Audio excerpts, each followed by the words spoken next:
मंगेशकर हॉस्पिटलमध्ये घडलेली घटना संतापजनक असल्याचं खासदार सुप्रिया सुळे यांनी म्हटलं।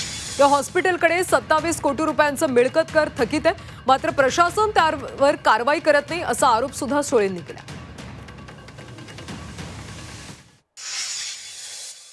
मंगेशकर हॉस्पिटल झालेली अतिशय संतापजनक दुर्दैवी अशी घटना, त्याच्यात नियम कायदे हॉस्पिटलने पूर्णपणे पाळलेले नाहीत।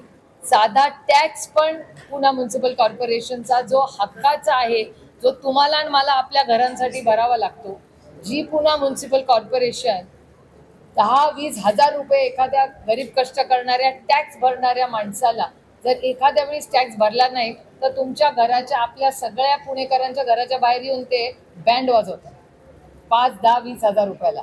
पण इथे 27 कोटी 27 कोटी रुपये भरलेले नाहीत, कुठलाही बँड वाजवला नाही, काही नाही, आणि म्हणतात मॅटर सबज्युडिस आहे।